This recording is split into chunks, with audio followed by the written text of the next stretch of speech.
Let me show you how I do a meal prep for one of my friends. I use these little containers and I gotta make 10 meals. I gotta weigh out the brown rice, 6 ounces of whatever protein, and as many vegetables as I want. So I went with low sodium chicken fajitas. I thought that was a good one.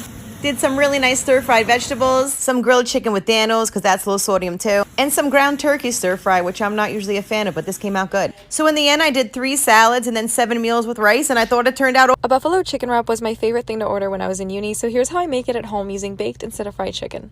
I season my chicken with everything that you see on the screen. I use this specific buffalo sauce, mix it all in, and for the coating, I like to use arrowroot starch, 3 eggs whisked together, and some panko breadcrumbs seasoned with everything that you see on the screen. Adding avocado oil to the panko also helps them get really crispy in the oven. For the coating, I start by dipping it into the starch, then into the egg mixture, and then into the panko breadcrumbs. Toss over some panko and then firmly press it in. Place your tenders onto a baking tray lined with parchment paper and bake them for about 20 minutes, flipping halfway through. Once they turn a golden brown, they're ready. For the wrap, add a generous amount of this buffalo sauce to your chicken tenders and coat them evenly. Add your chicken tenders to a whole wheat wrap, lettuce, tomato, avocado, and spicy mayonnaise. Wrap up your tortilla and throw it in the grill for a crispy exterior, and enjoy. Since Chick-fil-A is the devil incarnate, I'm going to show you how to make their nuggets at home. They are so much better, and you will not feel guilty about supporting a company with no moral standards. Start with 2 pounds of chicken breast. We're going to cut them into nugget-sized pieces, about 2 inches. Throw them in a bag, cover them with a half a cup of pickle brine, and let that sit for an hour. Meanwhile, we are going to stir together 2 cups of all-purpose flour, 2 teaspoons of salt, 2 teaspoons of garlic powder, 1 teaspoon of smoked paprika, 1/4 teaspoon of cayenne, and a tablespoon of powdered sugar. Give that a whisk, and then we are going to whisk up 2 eggs and a cup of whole milk in another bowl. We are going to dredge our pickled brined chicken in the flour mixture, throw it in the egg mixture, and then back into the flour mixture. This is what's going to help get that beautiful golden crust you're looking for. We're heating up a pot of oil to 350 degrees. I'm working in batches. We are going to add in our little nuggies, and we want to fry them until they are golden brown and cook through. Drain them on paper towels, and you are set. Enjoy. Okay guys, start with one of these large cans of chicken breast. It's probably going to say it's about 12 ounces, but when you squeeze all the water out, it's going to be 5 to 6 ounces of meat.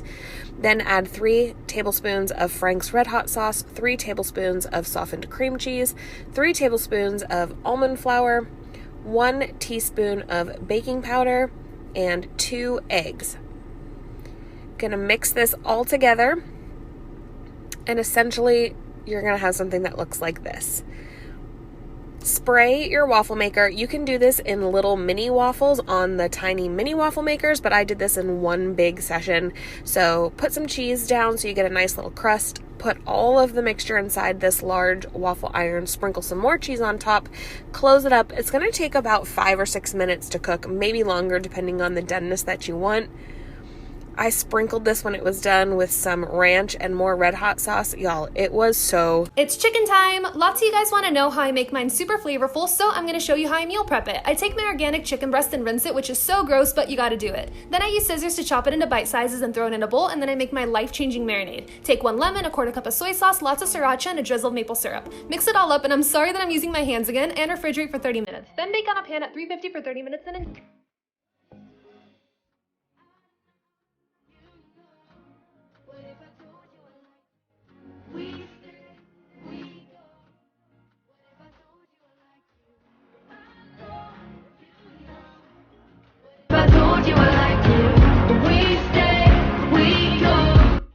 Let's prep some chicken thighs. Got this idea from the Golden Balance. Be sure to check out his page. Start by removing the skin from these chicken thighs, exposing the meat. This will help the marinade penetrate and make the chicken much more tastier.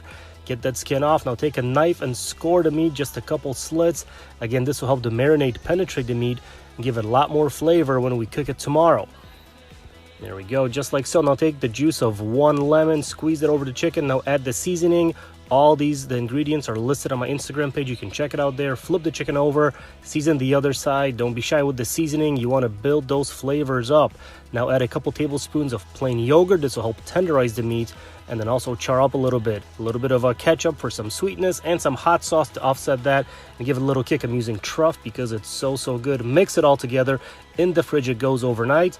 Part 2 coming tomorrow.